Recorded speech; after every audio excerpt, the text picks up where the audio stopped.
협회 전수자 과정으로서 지금 사람 대 이제 우마 그러니까 소하고 말 이제 힘겨루기 이걸 정리하고 있습니다. 우선 콧도래라는 게 있어요.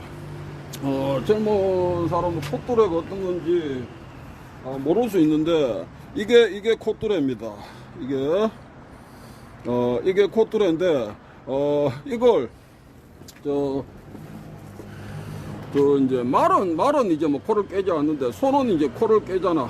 그러면 오른쪽 왼쪽 해가지고 이제 이 콧구멍이 있으면 이 사이 그거를 뚫어가지고 저거를 집어 넣어가지고 이렇게 이제 하는 거지. 그 다음에 이제 양쪽 뭐 이렇게 뭐 뿔 있는 쪽으로도 이제 묶는 건 이제 굴레라 하고 그런데 콧도래에 대해서 좀 이해를 해야 됩니다. 우선은 뭐 요즘도 시골에서 농가에서 이제 뭐 콧도래 이제 뚫는다고 해가지고 이렇게 찾아보니까 거의 뭐 송곳 같은 걸로 그냥 뚫는 모양이에요. 그런데 이제 그것도 이제 방법론이 있는 거지. 근데 뭐 불에 달고 가지고 하겠죠. 어떤 세균 감염이나 뭐 그런 위험도 있으니까. 그렇게 해가지고 피가 철철철 난다 해도 거기다가 집어 넣어 가지고 이제 콧도래를 이제 한다. 이게 아이고 잠깐만. 이게 콧도래죠. 콧도래인데 자 소 같은 경우에 콧도래를 이래 해가지고 이게 이제 소 얼굴이다 하면 이게 머리다 하면 이 위에다가 이렇게 얼굴 쪽에다가 이렇게 한다고. 이렇게 코에다가 이거를 꿰었잖아. 그럼 얼굴 쪽에다 이렇게 하고 그 다음에 이쪽으로 이렇게 이제 굴레를 이렇게 또 묶는 거지.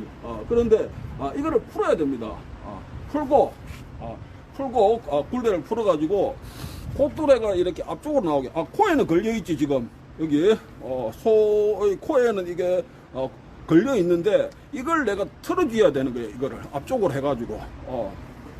자, 이제 줄이 좀 짧아서는 좀 곤란하고 이것도 좀 짧은데 길게 해가지고 손에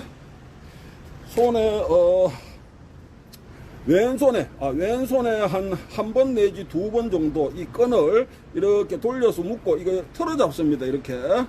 그러니까 내 손목에다 이거를 묶어버리면 안 돼. 손목에 묶어버리면 이제 소가 이제 의도치 않은 이제 행동을 해가지고 막 저쪽으로 뛰어가고 이러면 사람이 그냥 막 끌려가 버린다고. 사람이 힘으로는 그 황소를 이길 수가 없어요. 그래서 이제 부상이라든지 이제 그런 위험이기 때문에 손목에다 틀어가지고 이렇게 잡는다. 그렇게 해서 이 콧도래를 이용을 해야 됩니다. 이게 좀 보일는지 모르겠는데 콧도래에 대해서 이게 익숙해져야 되고, 두 번째는 소는 자 황소가 사람보다 이게 체격이 몇 배가 더 큰데 사람이 힘만으로 이렇게 쓰러뜨리는 게 아니고 소의 중심을 무너뜨려 가지고 이제 제풀에 쓰러지게 해야 되는 거예요. 그렇게 하기 위해서는 이제 소의 이제 목을 비틀. 그 다음에 내년부터는 이제 실제 이제 그 말하고 소하고 이제 그거를 대상으로 해서 영상을 찍어 나갈 거니까. 자, 콧도래. 그 다음에 잡을 때 이게 소의 목이다 생각하자. 자, 이게 소의 목이다. 이게 뿔이다. 그러면은 콧도래를 잡을 때 왼손으로 잡고, 아이고 이쪽에 찍어야 되나?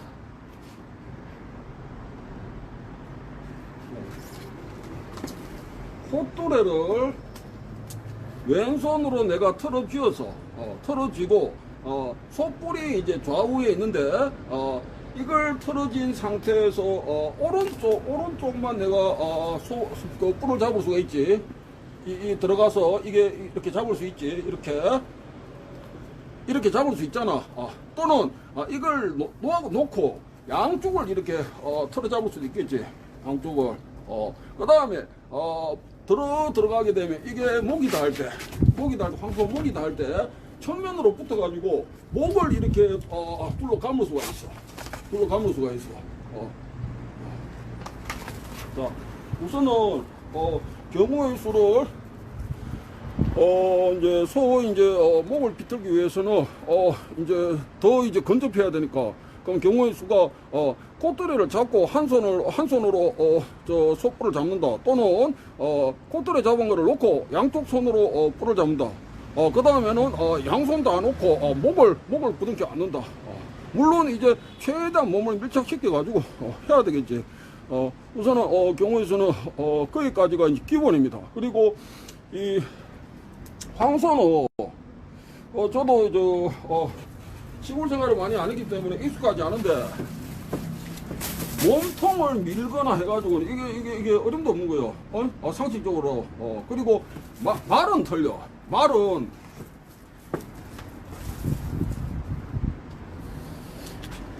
이제 제가 하는 거는 저기 몽골에서 하는 거, 그 다음에 중국 저장성에서 하는 거, 그 다음에 이제 그런 거 좀 참고해서 하고 있습니다. 그렇다고 해서 우리 어떤 전통성이 훼손되는 건 아니요. 말 같은 경우에는 이렇게도 하네. 몽골에서 이제 큰 말은 그게 안 되지. 큰 말은 안 되는데 이게 이제 좀 작은 말이다 할 때 옆에 이게 말의 옆에 말이 이렇게 있잖아. 있으면은 측면으로 이렇게 붙어. 측면으로 이렇게 붙어서 한 사람 또는 두 사람이 붙을 수 있지. 그건 뭐 쪼랑말 같은 경우에 그렇게 해서 양쪽 팔로 이렇게 잡고 앞쪽으로 미는 게 아니고 내 몸을 뒤로 하면서 뒤쪽으로 해가지고 말을 뒤집어 이렇게. 그거는 이제 몸통이 두께가 이 말하고 또 손은 이게 저 비교가 안 되는 거니까. 그래서 우선 콧돌에 대해서 조금 어떤 콧돌의 어떤 구조적인 거, 그 다음에 그 서임새 그거를 좀 알아야 될 것 같고, 그 다음에 이제 코를 깬 거, 그 콧돌을 가지고 제압을 하는 거예요. 그렇게 하고, 그 다음에 이제 목을 비틀어야 되는데 경우의 수 우선은 이제 잡고 들어가야 되니까. 그 다음에 황소 목을 비틀기 위해 가지고는 이게 어떤 척추 구조를 이해를 할 필요가 있을 것 같아요. 이제 저도 이제 실제 이거를 해가는 지금 중이니까 그거는 다음 시간에 해보겠습니다. 뭐 어떤 부분이냐면 소가 이렇게 어떤 평형을 유지하고 있을 때는 이게 중심이 살아있잖아. 중심이 살아있으면 버티는 힘도 세지거든. 그래서 그 중심을 무너뜨려야 돼. 그렇게 하기 위해서는 지금 얘기가 나왔으니까 실제로 이제 해보기를 하고, 이 황소가 이렇게 있잖아, 그죠? 이렇게 있는데 내가 무턱 빼고 그냥 들어가가지고 옆쪽으로 힘만 써가지고 이렇게 서러뜨린 다음에 이게 안 되지. 그래서 소 콧도래를 잡고 이거를 소 머리를, 이게 소 머리가 이래 돼 있잖아. 이거를 머리를 이렇게 짙게 들게 만들어야 돼. 소 머리를 이렇게 콧도래를 해가지고 소 머리를 최대한 이렇게 위로 더 올려야 돼. 올리고 밑으로 파고 들어가가지고 한다. 그 이제 방법론은 차츰해가지고.